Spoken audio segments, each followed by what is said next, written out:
Week 37, Day 1. Confront. Come face to face with. Why do we refuse to confront the unsavory problems of our times in a candid and incisive way? Antipathy. Dislike, distaste, hate.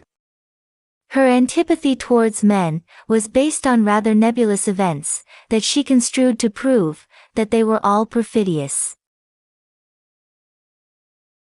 Servile. Slavish, submissive. He found his servile position a degrading one, and could not accept it with equanimity. Volition. Willpower, choice. He was a tenacious competitor, and at his own volition he placed his title in jeopardy on many occasions. Sojourn. Temporary stay. The expatriate decided to make his sojourn in France a permanent one in order to give up his nomadic way of life. To tighten one's belt. To get set for bad times or poverty. He knew he would have to draw in his horns and tighten his belt, or he would wind up on Skid Row.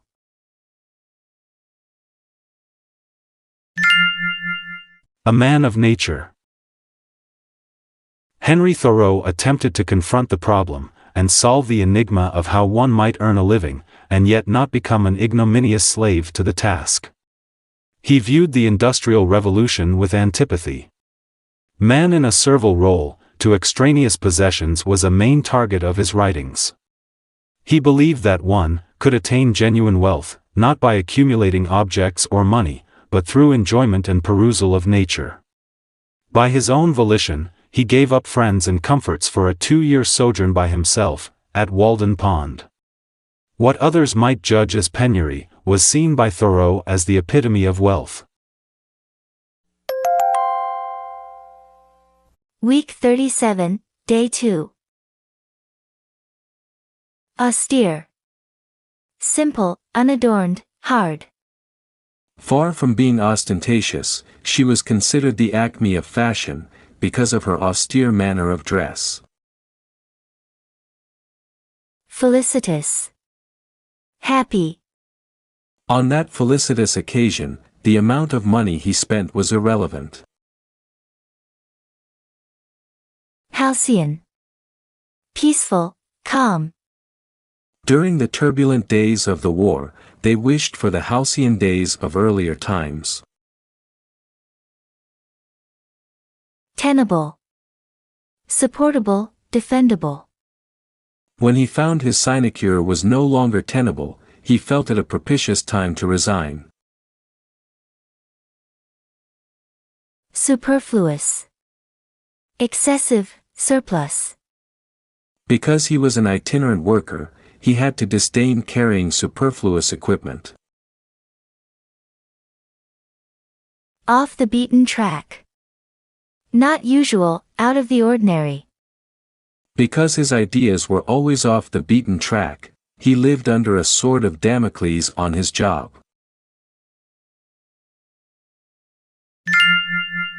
The Good Life.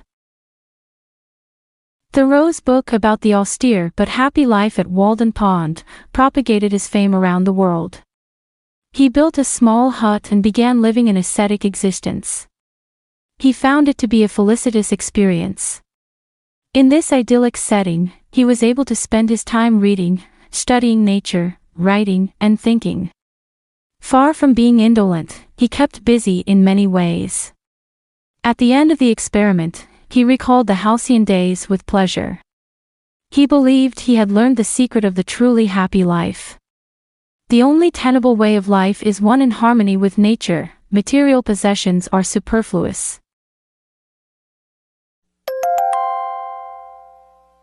Week 37, Day 3. Motivate. Inspire, stimulate, provoke.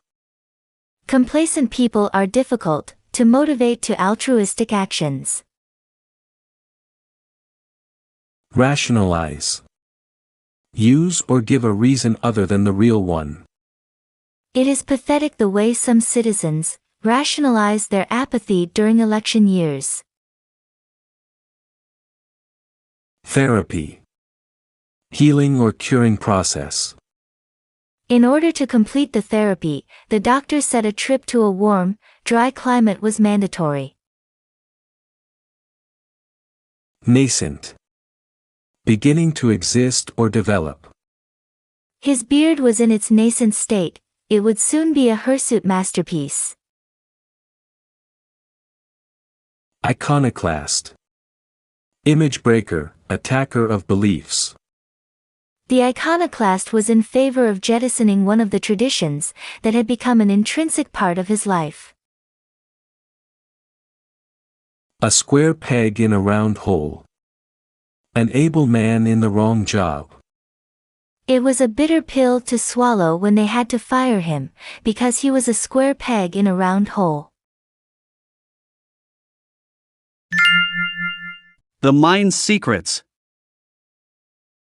The study of the human mind and behavior has had many prominent practitioners, but no one is more revered than Sigmund Freud.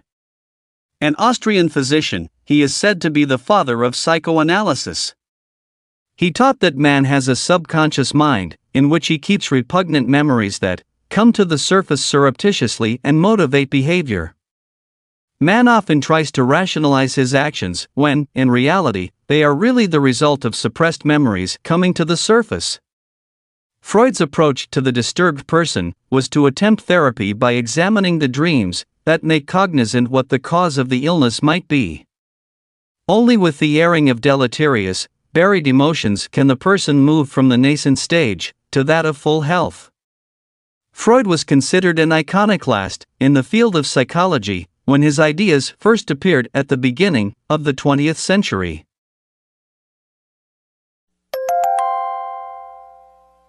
Week 37, Day 4. Erudite. Very scholarly. The erudite man was more than merely bilingual, he spoke 5 languages. Phobia. Persistent fear, strong dislike. She could not countenance the sight of a lethal weapon, it was tantamount to a phobia with her. Germane. Appropriate, in close relationship to. Epithets are not germane when motivating a child to a task. Vertigo. Dizziness. I would never have the temerity to walk across the steel girders, high up on a new building, an onset of vertigo would surely follow. Conducive. Leading, helpful. The bedlam in the study hall was not conducive to good work habits. To upset the apple cart. To overturn or disturb a plan or intention. It was a bitter pill to swallow when they upset the apple cart and elected a dark horse.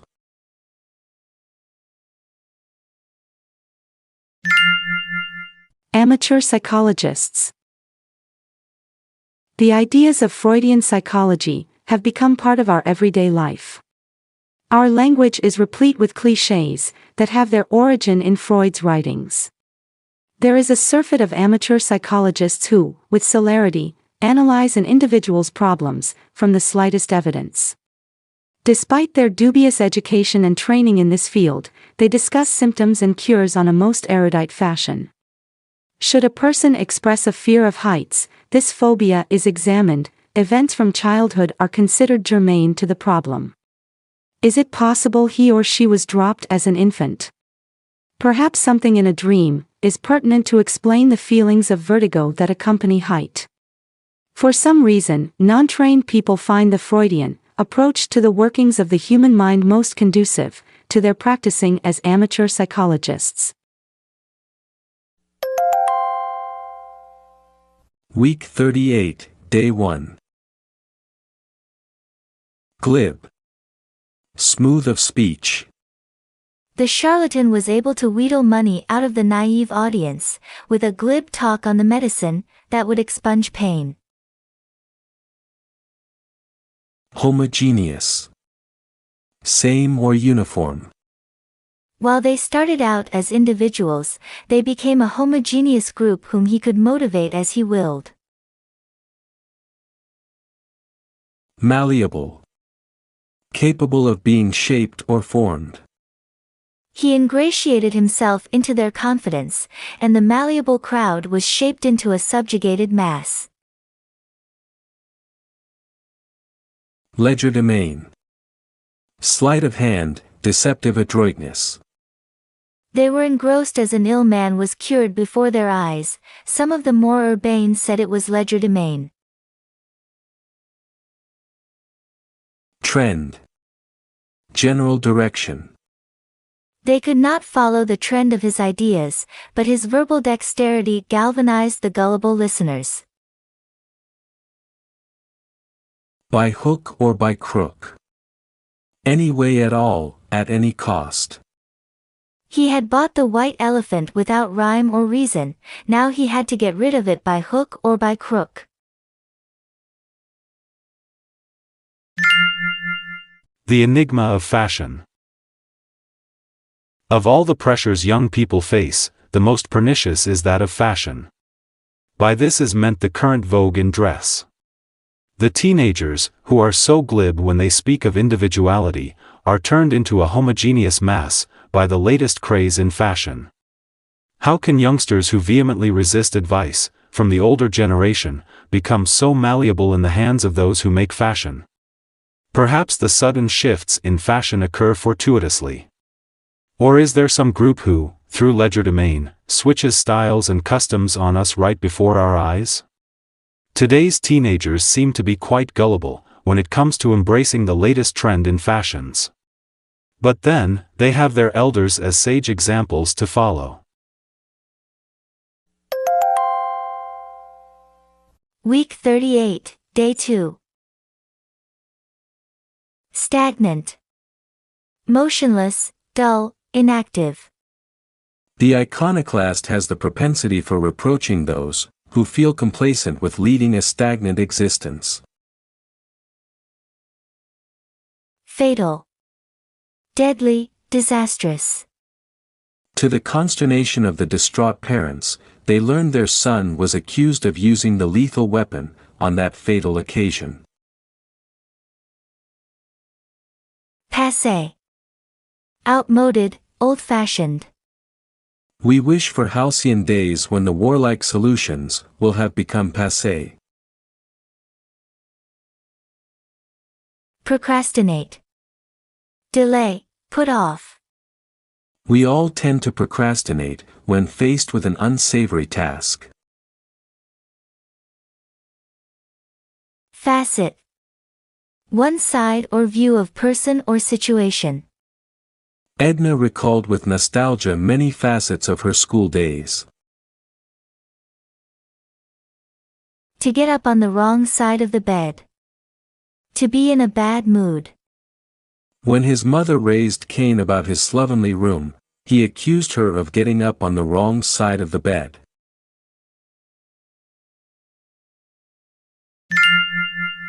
The economics of fashion. In dress, the fashion appears to be set by a few foreign designers, and a handful of affluent individuals who purchase these designs. The fashion industry is cognizant of the fact that fashions must change rapidly, and often, or their economy would become stagnant. For this industry, it would prove fatal if it were not vigilant and prepared well in advance for a new fashion trend. As the old fashion becomes passé, and a new fashion seems to be in the making, the garment manufacturers cannot afford to procrastinate. They rush large sums of money into production for a mass market. Having invested heavily, the manufacturers do everything possible to influence and motivate the purchasers. Through every facet of publicity and advertising, the industry exploits the natural desire for people to be au courant with the latest fashions.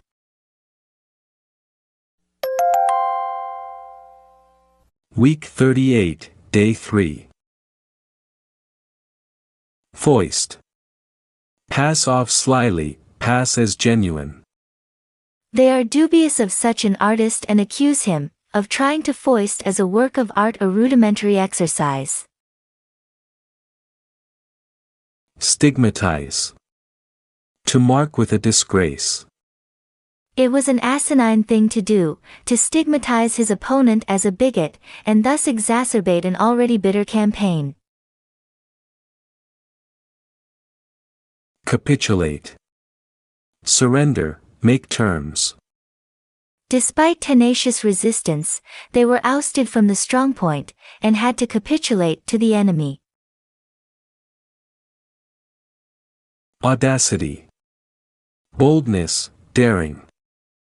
It is common to hear people disparage those who paint in the modern genre. They speak about the audacity of the artist who submits a high white canvas with a black border as a serious work. Tantalize. Tease or torment by offering something good, but not deliver. It is reprehensible to tantalize a young child with the promise of a reward for being good, when you have no intention of giving it. Castles in the air. A dream about some wonderful future. People on Skid Row often build castles in the air. What next? Once the fashion industry has been able to foist a new style on the teenager, the older generation tends to stigmatize it as some form of rebellion. What is often ignored is that the young consumers capitulate to what is originated by someone outside of their group. The feelings of individuality and audacity that the teenager gets from a new style of dress result from the propensity of their elders to disparage them. The actual situation is that the clothing fashions soon become accepted by all. There is nothing upsetting or revolutionary about them. While people are becoming complacent about the new, the clothing industry is busy planning how to tantalize the teenager with next year's fashion. This arbitrary decision is guaranteed to foment consternation among adults once again in the following year.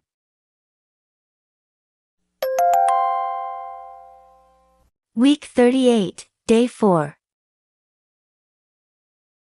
Retort. To answer, reply. He refused to retort to the rash question about his propensity for imbibing. Reticent. Silent or reserved. Most politicians are reticent when asked to divulge their ambitions. Tacit. Understood, implied, not stated. His egregious behavior brought a tacit reproach to his mother's eyes. Chicanery. Trickery, underhandedness. The reporter divulged the blatant chicanery involved in the awarding of the contract. Docile. Easy to manage. Even the most docile person may become fractious when he gets only a pittance for his hard labor. To maintain the status quo. To keep things as they are. You hit the nail on the head when you said, we ought to maintain the status quo, and not change horses in midstream.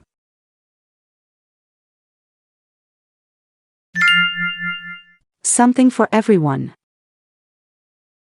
To the derogatory comments from the older generation, the teenagers might retort that new fashions and styles are adopted by the elders with alacrity. Though they complain, women emulate their daughters by shortening or lengthening their hems. They may appear reticent about the bother and expense of altering their wardrobe, but they give tacit approval to the change by rushing to the department stores, where they jostle each other to buy copies of the more expensive dresses. The conclusion one might reach after observing how women countenance the arbitrary changes year after year is that they are naive or victims of some chicanery practiced by the clothing industry. Women may appear hapless before the intimidation of style, but the real truth may lie in the fact that they are so docile because they secretly enjoy the yearly excitement around the latest fashions. Week 39, Day 1. Saga. Heroic story.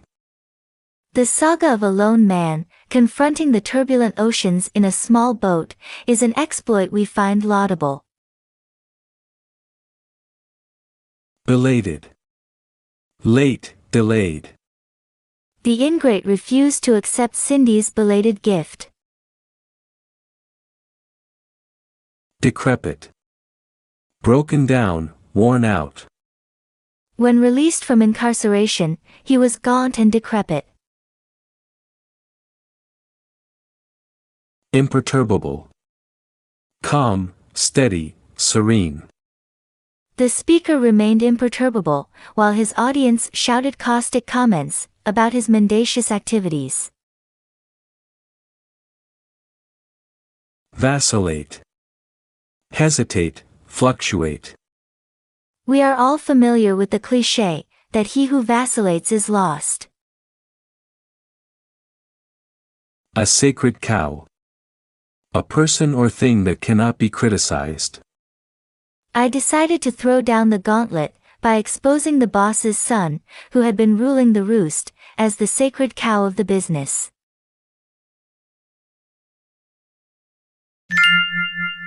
Rule, Britannia.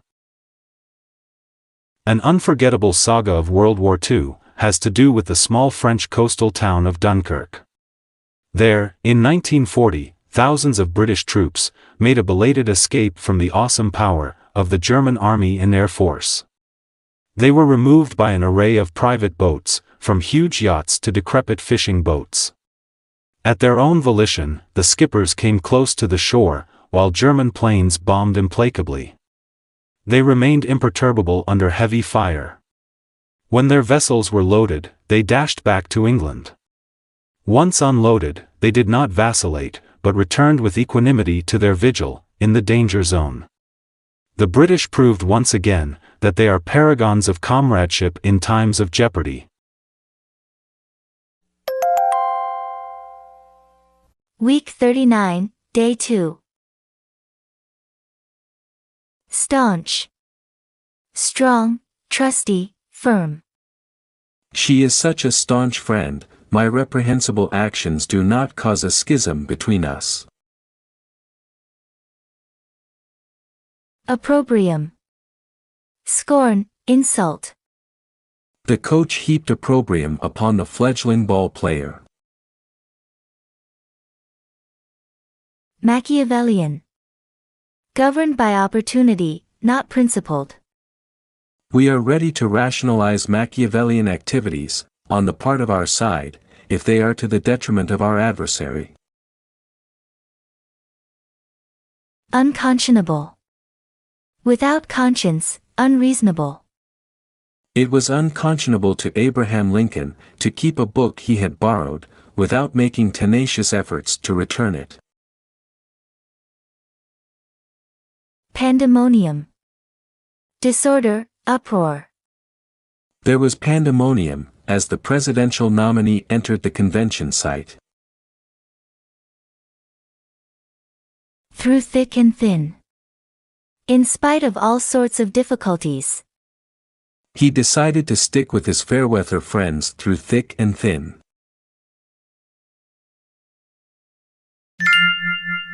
The good guys versus the bad guys. The international adventure stories prevalent on television follow meticulously a plot that is inexorable in its development. Those on the side of law and justice face perfidious men and organizations. These are anathema to those values the staunch heroes would defend. These infamous men have no capacity for compassion, and they treat the lovely women with opprobrium. The intrepid heroes are placed in deleterious situations as a result of the Machiavellian maneuvers of their opponents. One unconscionable act of duplicity follows another, until the total destruction of the good guys seems at hand. At the last moment, usually amidst the pandemonium of a battle, the cause for which the heroes strive triumphs. However, evil is ubiquitous, and next week another fracas will erupt.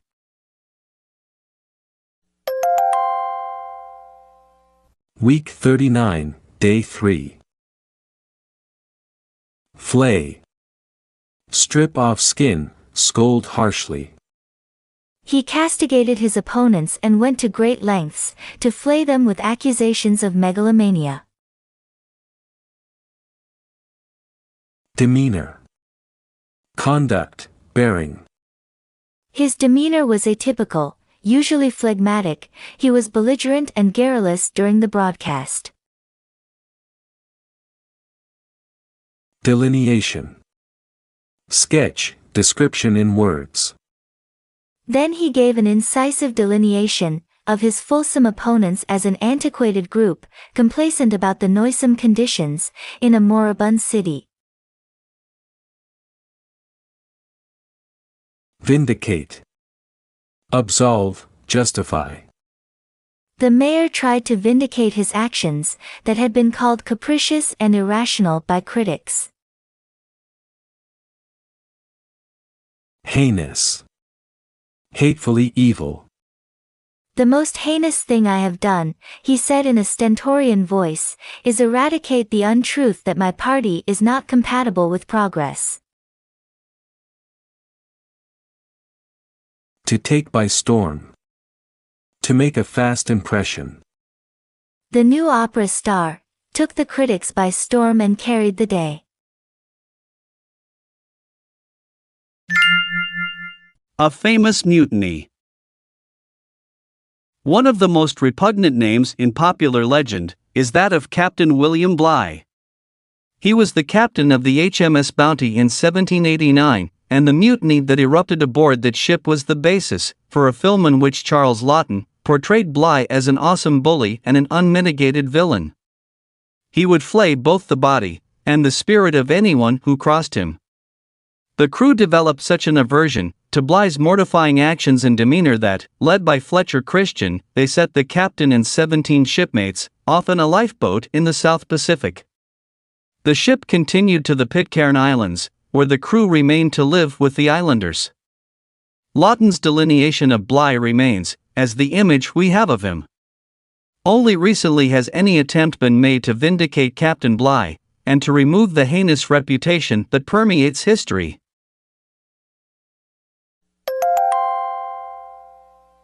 Week 39, Day 4. Turpitude. Vileness, evil wickedness. From any facet of his life, the acme of moral turpitude was reached by Adolf Hitler. Infraction. Violation.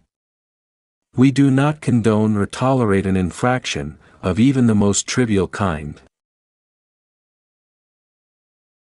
Callous. Unfeeling. It takes a callous person to watch with equanimity as a gullible, naive girl falls for the line of a loathsome boy.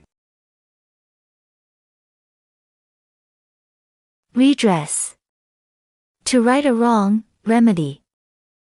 There seems to be no way to redress a grievance against an omnipotent ruler. Vituperation. Blame, abuse. How easy it is to heap vituperation upon someone at the nadir of his career. To be in fine fettle. To be in high spirits, or feeling well. He did a lot of wool gathering and was in fine fettle during the whole of the Indian summer. Fair play. Recently, there has been an attempt to improve Captain Bligh's tainted image. Historians maintain that there was no turpitude in Bligh's actions aboard the HMS Bounty. Perhaps he was imprudent in failing to keep his temper under control. While an infraction aboard ship was quickly criticized, Bligh never carried out those callous actions the movie dramatized in order to depict an evil man, say his defenders. After the mutiny, Captain Bligh astutely navigated the lifeboat with the other 17 men, for over 3,000 miles to safety. This prodigious feat alone, say those who would restore Bligh's good name, should be enough to allow for a full redress of the wrongs that have been blamed on him for over 150 years. While the coterie defending Captain Bligh do not ask the public to praise him, they do request a more benevolent attitude toward this traditionally reprehensible figure, and an end to the vituperation heaped upon him for these many years.